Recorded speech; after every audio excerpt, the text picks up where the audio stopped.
This is Asma Khatun. Introducing our guest speaker, it is an honor to introduce Mr. Muhammad Ghayasuddin, a dedicated academic and passionate advocate for debating culture.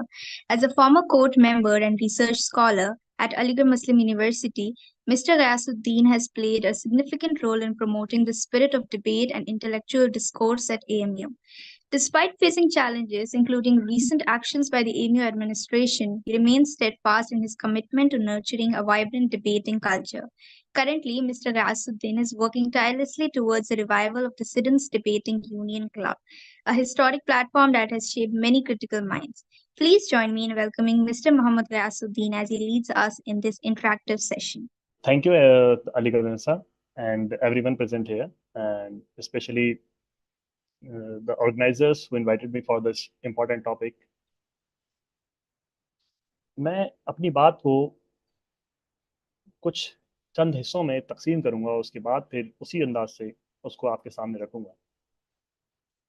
सबसे पहली बात जो शुरू होती है कि पिछले 150 सालों के अंदर जो अलीगढ़ मुस्लिम यूनिवर्सिटी है वो इंडियन सब कॉन्टिनेंट और आई कैन से एशिया में एक बहुत बड़ा मूवमेंट उभर कर आई।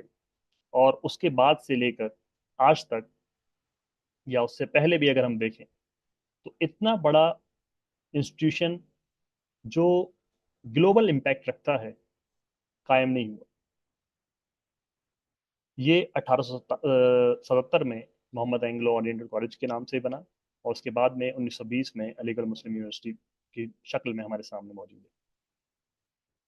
लेकिन इसका जो थॉट था या इसका जो आइडिया था वो 1877 से पहले कहीं बहुत पहले वजूद में आ चुका था। और उसका मकसद क्या था और उसको कायम क्यों किया गया, इसके बारे में हम थोड़ी सी बात करेंगे। एक बात बहुत अहम है जो समझनी है, खुसूसी तौर पे वो तलबा वो तालिबात जो अलीगढ़ मुस्लिम यूनिवर्सिटी से ताल्लुक़ रखते हैं और वो लोग जो दौरे हाजिर में अलीगढ़ मुस्लिम यूनिवर्सिटी में मौजूद हैं, कि अलीगढ़ मुस्लिम यूनिवर्सिटी महज एक सेंट्रल यूनिवर्सिटी नहीं है या एक एजुकेशनल इंस्टीट्यूट नहीं है। अगर अलीगढ़ मुस्लिम यूनिवर्सिटी के आइडिया को समझना है तो उसको समझने के लिए भी कुछ क्राइटेरिया हैं, कुछ बेसिक रिक्वायरमेंट्स हैं कि इस आइडिया को, जो अलीगढ़ मुस्लिम यूनिवर्सिटी का आइडिया है, उसको समझा जा सके।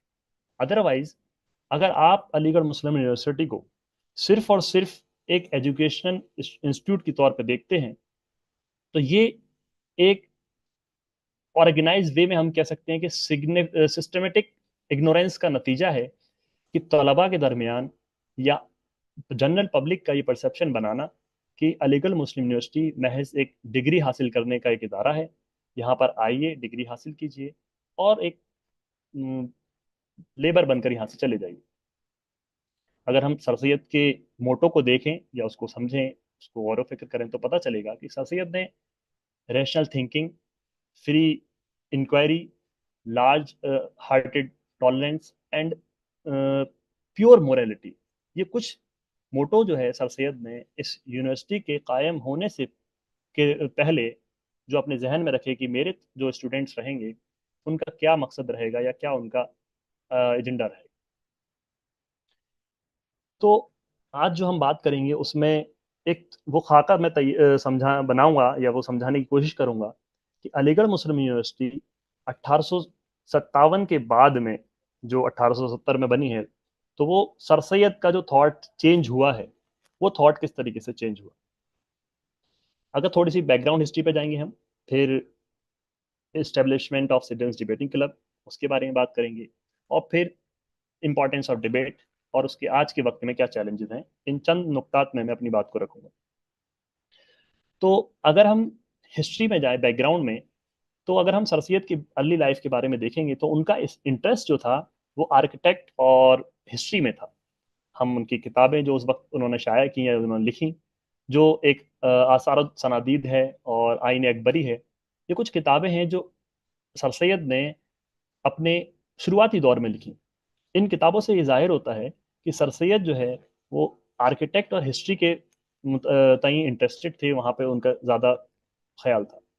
लेकिन फिर होता है 1857 का रिवॉल्ट, वहां पर जो क्रैकडाउन हुआ, मुसलमानों के साथ में जो ज्यादती हुई, तशद्दुद हुआ, इससे सर सैयद का थॉट एकदम चेंज हो जाता है और सर सैयद फिर एक किताब लिखते हैं, असबाब बगावत हिंद।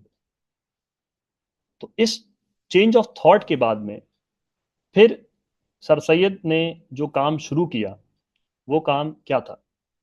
सर सैयद ने ये देखा कि मुसलमानों में खुसूसी तौर पे जो पॉलिटिकल इन्वॉल्वमेंट है या लीडरशिप है, इकोनॉमिक डेवलपमेंट, उनका एजुकेशन, सारी की सारी चीज़ें बाज़ाब्ता क्रश की गई और मुसलमान उससे बहुत दूर जाके कहीं पहुंच गए। दूसरे मज़हब के लोग या दूसरे लोग जो हिंदुस्तान में मौजूद थे, और जैसे राजा राम मोहन रॉय हैं या बाकी और जो दीगर लोग हैं, वो तालीम में या दूसरी चीज़ों में बहुत आगे बढ़ चुके थे। लेकिन मुसलमानों के लिए कोई एक ऐसी लीडरशिप या ऐसी प्लेटफॉर्म तैयार नहीं हो रहा था जहां से जो नुकसान हुआ है उसको वापस से रिकवर किया जाए, उस डैमेज को कंट्रोल किया जाए। अब सर सैयद ने 1877 में एमओ कॉलेज के इनॉग्रेशन किया, शुरुआत की, और उसके बाद में 1884 में स्टेब्लिशमेंट होता है सिडन्स डिबेटिंग क्लब का, जिसको उस वक्त पे 26 अगस्त में शुरू हुआ था 1884 में, सिडन्स यूनियन क्लब के नाम से उसको रखा गया। यहां बात ये समझने की है कि इस नौयत का कोई क्लब, कोई ग्रुप हिंदुस्तान के अंदर मौजूद नहीं था। यह जो यूनिवर्सिटी जो सर सैयद ने या जो कॉलेज सर सैयद अपना बना रहे थे, जो उनके जहन में ख्याल था, वो पूरा का पूरा सर सैयद ने अक्स किया था ब्रिटिश कॉलेजेस से। इवन जो क्लब है सिडन्स यूनियन क्लब, ये भी सर सैयद ने कैम्ब्रिज डिबेटिंग क्लब की तर्ज पर इसको बनाया। और हम अलीगढ़ गैजेट अगर हम पढ़ेंगे तो वहाँ पे बाकायदा ये लेटर कैम्ब्रिज डिबेटिंग क्लब के लिए भेजा गया कि उसी पैटर्न पर अलीगढ़ के अंदर सिडन्स यूनियन क्लब बनाया जा रहा है, जिसमें डिबेट कल्चर को प्रमोट किया जाएगा, स्टूडेंट्स की क्रिटिकल थिंकिंग को प्रमोट किया जाएगा। ये हमें तारीख में और जो हमारे पास मौजूद एविडेंसेस हैं उसके अंदर देखने को मिलता है। तो इसका नाम, जाहिर सी बात है, अगर हम इस पे नाम पे बात करेंगे इस्टेब्लिशमेंट के लिए, तो सिडन्स जो थे वो HGI सिडन्स जो फर्स्ट प्रिंसिपल थे एमओ कॉलेज के। अब मैं इस सिडन्स क्लब की हिस्ट्री के बारे में बात करने के साथ इसके जो इम्पोर्टेंस है या डिबेट को करने से फायदे क्या हैं, उनके बारे में चंद बात करूंगा। सबसे पहली बात जो आती है, डिबेट के फायदे क्या हैं, क्यों करनी चाहिए डिबेट, और अगर डिबेट ना करें तो उसके क्या नतीजे निकलते हैं। इसमें अगर हम उस 1884 के मंजर को अपने सामने देखें, मतलब उसकी तस्वुर करें कि 1884 में जब मुसलमानों के हालात या इंडियन मुस्लिम लीडरशिप जो है एकदम खत्म हो चुकी है, उस वक्त में लीडरशिप की रिक्वायरमेंट है। और लीडरशिप वो नहीं जो सिर्फ चंद बातें कहना जानती हो या अपने आप सिर्फ एक बहुत अच्छा ऑरेटर हो, वो मकसद नहीं है। यहाँ पे मकसद ये है कि ऐसा इंसान जो किसी भी एक पॉइंट को, किसी भी एक शोशे को हर डायरेक्शन से, हर डोमेन से देख सके, समझ सके। जाहिर सी बात है मुमकिन नहीं है, कहीं ना कहीं कोताही होगी, लेकिन उसके सारे इफ एंड बट्स को चेक कर सके। अब किसी भी उन्वान पर या किसी भी टॉपिक पर, किसी भी इशू पर अगर गौर व फिक्र करना है, तो उसके लिए ये तो मुमकिन नहीं है कि कोई इंसान अकेला बैठे और किसी भी पहलू को बहुत अच्छे से समझ सके। सपोज कीजिए हम और आप अगर बैठते हैं किसी उन्वान को लेकर और उस पर गौर फिक्र करने के लिए बैठते हैं, अकेले अकेले इंफरादी तौर पे हम बैठे हैं अपने रूम्स में, तैयार देखते हैं, पढ़ते हैं उसको। हम सारी किताबें, सारे रिसोर्सेज को एक्सप्लॉइट करने के बावजूद भी उस लेवल तक नहीं पहुंच सकते जिस लेवल की रिक्वायरमेंट उसको समझने के लिए चाहिए।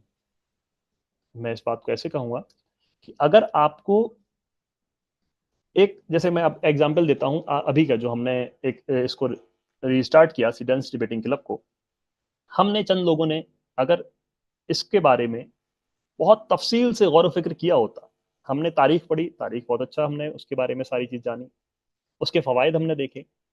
लेकिन अगर इस पे ये डिबेट होती कि आज की तारीख में 2024 में सिडेंस डिबेटिंग क्लब को रीस्टार्ट करना चाहिए या नहीं चाहिए, तो हमें एक एडवांटेज ये होती कि जो लोग डिबेटिंग कल्चर से भागते हैं, या जिन लोगों को डिबेट करने से डर लगता है, या जिन लोगों को ये लगता है कि अगर डिबेट होगी या डिबेट की चीजें, डिबेट को प्रमोट किया जाएगा, तो वो उनकी खामियां जो उनकी खामियां हैं वो मंजर आम पे आएंगी। तो इस चीज को रोकने के लिए हमारे सामने, मतलब सिडेंस डिबेटिंग क्लब को जो अभी शुरू हमने किया, उसके अपोजिशन में कुछ लोग आ गए। अगर हम डिबेट करते किसी भी टॉपिक पे, तो उसकी जिमन में जितनी भी कंडीशंस होती हैं, या जो भी उसमें अच्छाई बुराई जो चीज होती है, वो सारी सामने निकल कर आती है। सपोज कीजिए, ये सिंपल सा डिवाइस है, चार्जिंग के लिए इस्तेमाल होता है। मैं इसको सिर्फ एक नजरिए से देख सकता हूं, लेकिन अगर यहीं पे 4 से 5 लोग मौजूद हों, इस डिवाइस को अलग अलग काम में यूज कर सकते हैं और उसका अलग अलग फायदा हो सकता है।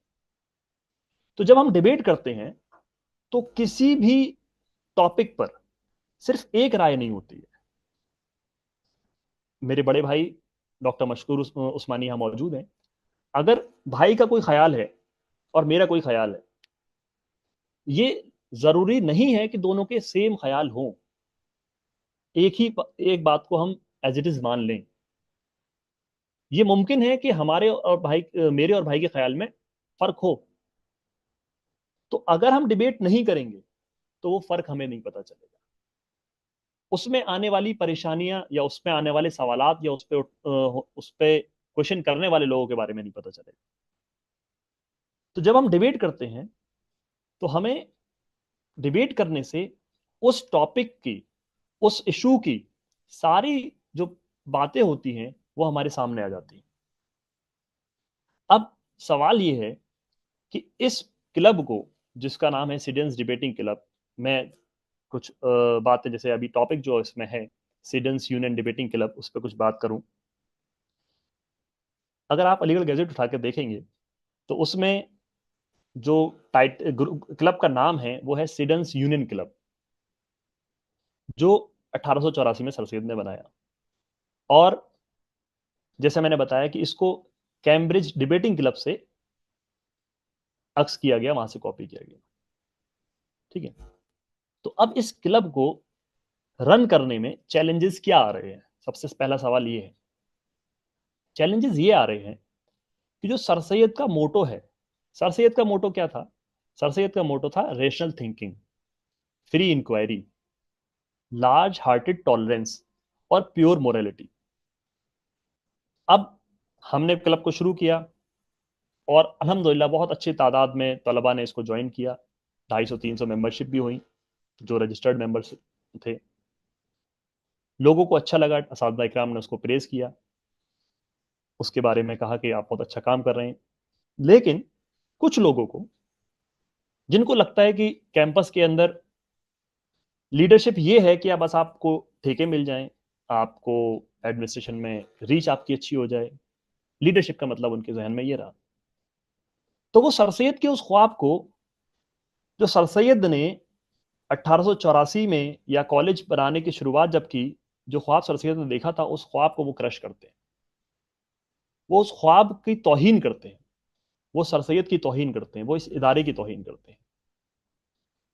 क्योंकि ये लोग, या वो सारे लोग जो यूनिवर्सिटी को सिर्फ अपने जाती मफाद के लिए, या सिर्फ अपने फायदे के निकलने के बाद उस पर गौर व फिक्र नहीं करते। आप इस पे सोचिए कि मैं दौरे हाजिर की बात कर रहा हूं, लेकिन अगर मैं थोड़ा मुस्तकबिल में, माजी में थोड़ा सा जाता हूं। हमने अलीगढ़ मुस्लिम यूनिवर्सिटी के जब हम बात करते हैं, तो उसकी हिस्ट्री की ग्लोरी की बात करते हैं कि अलीगढ़ मुस्लिम यूनिवर्सिटी से मुख्तलिफ लीडरान से यहाँ से गए हैं। हम बात करते हैं डॉक्टर जाकिर हुसैन की, हम बात करते हैं अली ब्रदर्स की, हम बात करते हैं हामिद अंसारी साहब की, और भी दीगर लोग यहाँ से गुजरे।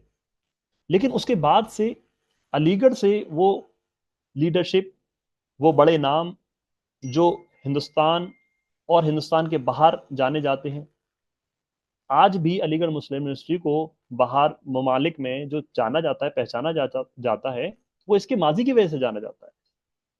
इसका हाजिर जो हाजिर है वो कहाँ है? तो सवाल ये है कि ये चीज कैसे खत्म हुई? इस चीज को किसने रोका? इसको रोका बाकायदा एक ऑर्गेनाइज प्लान वे में, कि किस तरीके से स्टूडेंट को ये समझाया जाए कि आप जो आए हैं यहाँ पर वो एक डिग्री लेने के लिए आए। मैंने 12 असातिज़ा इकराम को यहाँ पे आज के वक्त में सुनते कहते हुए सुना है। बड़ी अफसोस की बात है जिन जब ये कहते हैं कि बेटा किसी भी एक्टिविटी में इन्वॉल्व मत होना, आप यहाँ पढ़ने के लिए आए हैं, पढ़ाई कीजिए, अपनी डिग्री लीजिए और जाइए। और ताज्जुब की बात यह है, वो असातिज़ा इकराम जो अपने दौर में जब वो स्टूडेंट थे वो फुल्ली एक्टिव थे, बहुत अच्छे से एक्टिव थे, वो अलीगढ़ के सर सैयद के ख्वाब को जी रहे थे। लेकिन आज के वक्त में वही असातिज़ा इकराम उस चीज को मना करते हैं। तो सवाल यह है कि अलीगढ़ मुस्लिम यूनिवर्सिटी में अगर तलबा रेशनल थिंकिंग रखते हैं, अगर वो फ्री इंक्वायरी करते हैं, तो उसमें हर्ज क्या है? उससे दिक्कत किसको होगी? कुछ रेगुलेटरीज जैसे एडमिनिस्ट्रेशन में होती हैं। मैं अभी इस लेक्चर के बारे में जब मैं सो पढ़ रहा था, तो इरेगुलरिटीज सर सैयद के दौर में भी होती थी। कुछ कोई क्लर्क था मेरे ख्याल से, उसने यूनिवर्सिटी कमेटी या कॉलेज की कमेटी के बिहाफ पर करीब 1.5 लाख रुपए का वो फ्रॉड किया था। तो उस वक्त में भी, मतलब ये मिसाल देने का मकसद ये है कि उस वक्त में भी एडमिनिस्ट्रेशन की तरफ फ्लॉज होते थे। जो लोग एडमिनिस्ट्रेशन में होते थे वहां पे फ्लॉज थे, लेकिन जो हक की साइड खड़े होते थे, जो सही बात कहने के लिए खड़े होते थे, वो हमेशा तलबा होते थे। स्टूडेंट जो है उस ख्वाब को जीते थे जो सर सैयद ने देखा था। और सर सैयद ने स्टूडेंट्स पे ज्यादा तवज्जो दी कि आपको लीड करना है। अल्लामा इकबाल को हम पढ़ते हैं, वहां पे भी कई बार आप ये देखेंगे, अल्लामा इकबाल ने बाकायदा कहा कि मुझे तवक्को जो है वो नौजवानों से है। और सर सैयद ने भी उसी चीज को अमल में लेकर आया कि स्टूडेंट के ऊपर उन्होंने स्टूडेंट फोकस यूनिवर्सिटी को बनाया। किस तरीके से स्टूडेंट ये सोचें समझें कि उनका मुस्तकबिल सिर्फ उन तक महदूद नहीं है। जब स्टूडेंट कुछ चीज करते हैं तो वो अपनी सोसाइटी, अपनी कंट्री, अपनी कम्युनिटी, सभी को बेनिफिट पहुंचाते हैं। दूसरी बात ये कि जो जैसे मैंने अभी जिक्र किया कि अभी हाल ही के जो चैलेंजेस हैं जो यूनिवर्सिटी के अंदर देखने को मिल रहे हैं, उसमें जो बड़ा चैलेंज ये आता है कि स्टूडेंट अब कहने को, बोलने को तैयार नहीं होते। ये उनके अंदर डर पैदा कर दिया गया, इस तरीके की इस तरीके का खौफ पैदा कर दिया गया कि अगर वो अपने बात को कहने के लिए जब आगे आते हैं तो उनको डराया जाता है। उसकी मिसाल आपके सामने मैं खुद बात कर रहा हूँ। लाइक उन्होंने स्टूडेंट्स डिबेटिंग क्लब, एक डिबेट ऑर्गेनाइज कराना था, डिबेट ऑर्गेनाइज कराई गई। उन्होंने कहा कि भाई आप डिबेट ऑर्गेनाइज नहीं कर सकते, आपके पास परमिशन नहीं है, आपके पास परमिशन है, विदाउट परमिशन है। बहुत मुख्तलिफ, कोई सॉलिड रीजन उन्होंने नहीं दिया। और डिबेट कल्चर को सप्रेस करने के लिए उन्होंने एक सस्पेंशन लेटर कि भाई आपकी इंक्वायरी होगी, तब तक आप सस्पेंडेड हैं। आप इससे नुकसान क्या हुआ? सवाल ये है। इससे नुकसान ये हुआ कि जो तलबा, जैसे हमारे कुछ 3-4 प्रोग्राम हुए उसके अंदर एक्टिवली पार्टिसिपेट कर रहे थे, मैंने देखा स्कूल के बच्चे, क्योंकि सर सैयद ने भी स्टूडेंट्स डिबेटिंग क्लब में स्कूल के बच्चों को इंक्लूड किया था, 11 12 9 10 11 12 के बच्चों को, हमने भी उसी चीज को फॉलो किया। तो वो बच्चे बाकायदा मेहनत कर रहे हैं, अलग अलग पहलू, अलग अलग पॉइंट्स लेकर आ रहे हैं, भाई इस वाले पॉइंट पे ये वाली बात भी आ सकती है, ये वाली बात भी आ सकती है। तो जब इस एक्शन से, एडमिनिस्ट्रेशन के इस एक्शन से क्या हुआ कि वो बच्चों के अंदर डर पैदा हो गया, क्या यार अगर इस क्लब को ज्वाइन करेंगे या डिबेट कहीं पे करेंगे तो एडमिनिस्ट्रेशन कहीं हमारे ऊपर भी वैसा एक्शन ना करे जो भाई के साथ किया। तो ये जो चीज है कि स्टूडेंट को डराकर उनको, जो उनकी फ्री थिंकिंग है, उनकी जो रेशनल थिंकिंग है, उसको क्रश करना, ये अपने आप में एक बहुत बड़ा सवालिया निशान है। दूसरी बात फिर मैं तलबा से कहूंगा कि आपको सारी चीजें आपके हिसाब से नहीं मिलती हैं। जब हम किसी चीज को समझने की कोशिश करते हैं या किसी चीज का हम दावा करते हैं, तो ऐसा नहीं है कि सारी चीज आपको बहुत अच्छे से एकदम सजा कर आपके सामने पेश कर दी जाएगी। हम अगर कॉम्पिटिटिव एग्जाम्स की बात करें, डिफरेंट एग्जाम्स की बात करें, तो वहां पर भी आपको मेहनत मशक्कत करनी पड़ती है।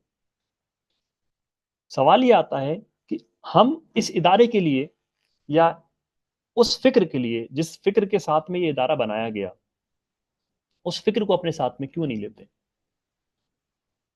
ये बात हम बहुत बार कहते हैं अपने, मतलब जब भी मुलाकात करेंगे या एएमयू की बात होगी तो हम ये कहेंगे कि एएमयू सिर्फ बाकी यूनिवर्सिटीज की तरह नहीं है, बाकी इंस्टीट्यूट की तरह नहीं है जो दुनिया में मौजूद हैं या इंडिया में मौजूद हैं। तो अलीगढ़ के बारे में क्या खास बात है, अलीगढ़ मुस्लिम यूनिवर्सिटी के बारे में क्या खास है। अगर यहाँ पर भी स्टूडेंट सिर्फ डिग्री के नियत से आता है, डिग्री लेकर जाता है, तो बाकी में और यहाँ में क्या फर्क होगा। यहाँ पर जब स्टूडेंट आता है तो उसके अंदर फिक्र पैदा होती है। फिक्र किस चीज की पैदा होती है? फिक्र होती है इस मिल्लत की, फिक्र होती है इस मुल्क की, फिक्र होती है अपनी, जो सबसे आखिर में आता है। वो अपनी फिक्र आपसे आखिर में करता है, अपनी फैमिली की, अपने इलाके की, जिस मोहल्ले से जिस गांव से वो आ रहा है उसकी वो फिक्र करता है, अपने कम्युनिटी की फिक्र करता है। लेकिन अभी कुछ वक्त से या कुछ सालों से मैं कहूं, स्टूडेंट्स को सेल्फ सेंट्रिक कर दिया कि आप अपने कैरियर पे ध्यान दीजिए, आपको बाकी किसी चीज पे ध्यान देना ही नहीं। तो मैं ये नहीं कह रहा हूं कैरियर पे ध्यान नहीं देना है, कैरियर पे भी ध्यान देना है और बाकी चीजों पर भी ध्यान देना है। यही तो हमें डिफरेंट बनाता है बाकी स्टूडेंट्स से, जो बाकी यूनिवर्सिटीज है वहां के स्टूडेंट्स। तो अगर हम और आप उस चीज को, जो सर सैयद ने बाकायदा ये कह लीजिए कि यूनिवर्सिटी को बनाने का मकसद ही यही है कि यहां से पढ़ने वाला तलबा और तलबात ये बात अपने जहन नशी करें कि वो सिर्फ और सिर्फ यहाँ पे डिग्री लेने नहीं आए। सिर्फ और सिर्फ उनका मकसद ये नहीं है कि वो किसी कंपनी में जाके मजदूर बन जाए। उनका काम, उनका रोल बहुत ज्यादा बड़ा है, उनका मकसद, उनका एम बड़ा है। वो सिर्फ और सिर्फ अपने आप तक महदूद नहीं है। ये बात जिस दिन हम समझ जाएंगे, जिस दिन स्टूडेंट के अंदर से जो ये चीज डाली गई है उसको निकाल दिया जाएगा, तो अलीगढ़ मुस्लिम यूनिवर्सिटी उसी तरीके से उसी उरूज पे पहुंचेगी। स्टूडेंट्स डिबेटिंग क्लब के लिए जैसे कुछ नौजवान इसकी मुखालफत में भी आए, ताज्जुब की बात है, एडमिनिस्ट्रेशन मुखालफत में आती है, समझ में आती है, जो स्टूडेंट मुखालफत में आए। कुछ का कहना हुआ कि भाई ये इलीगल है, कुछ का कहना हुआ ये यूनिवर्सिटी यूनिवर्सिटी का पार्ट है। वो लोग 2018 से यूनियन नहीं है, उन लोगों ने आज तक इस क्लब के बारे में बात नहीं की। उन लोगों ने आज तक नहीं कहा कि एडमिनिस्ट्रेशन ने इस क्लब को क्यों बंद कर रखा है। जो आपकी एमयू स्टूडेंट यूनियन है, वो जाहिर सी बात है इस क्लब का ही ट्रांजिशन है, ट्रांसफॉर्मेशन है, जिससे वो अमूसू बनी। तो वो लोग सवाल क्यों नहीं कर रहे। जब चंद नौजवान मेरे साथ में जो बैठे थे, उन लोगों ने सोचा कि भाई अगर कैंपस के अंदर इसी तरीके से चलता रहा तो सवाल करने वाले लोग,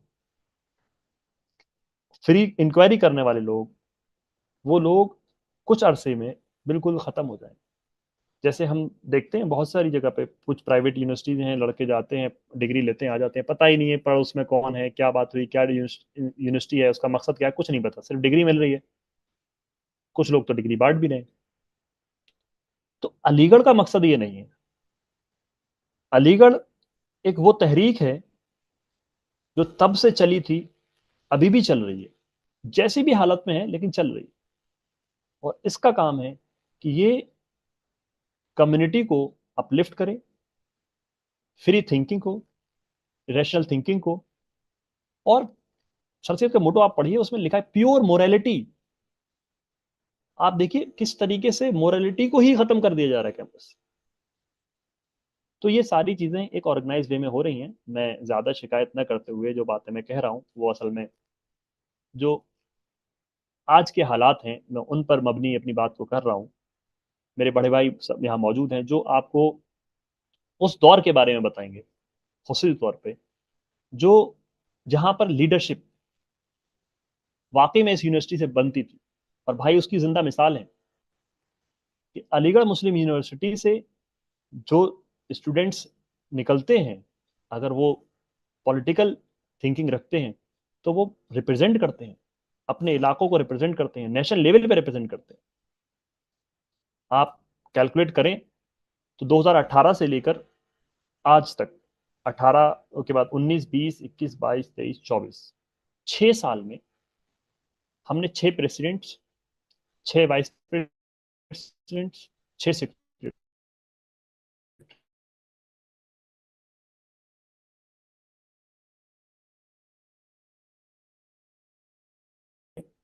वो सारे लोग इस यूनिवर्सिटी ने हमसे छीन लिए। उसी चीज को दोबारा से रिवाइव करने की जरूरत है। और ये हमारी सबकी जिम्मेदारी है कि हम डिबेट कल्चर को प्रमोट करें। अगर यूनिवर्सिटी को दिक्कत सिडेंस नाम से है तो डिबेट करना मकसद है हमारा, हम किसी और नाम से कर सकते हैं। लेकिन क्योंकि यूनिवर्सिटी की तारीख से ये नाम जुड़ा हुआ है, तो हम पे ये लाजिम हो जाता है कि हम इसी नाम से इसको करें और इसी नाम से इसको प्रमोट करें। मैं अपनी बात को यहीं पे ख़त्म करता हूँ। बहुत बहुत शुक्रिया तमाम टीम का, और मुझे अली भाई का भी शुक्रिया, बाकी तमाम लोगों का जिन्होंने दावत दी। अस्सलाम वालेकुम। Thank you so much, sir. It was really insightful.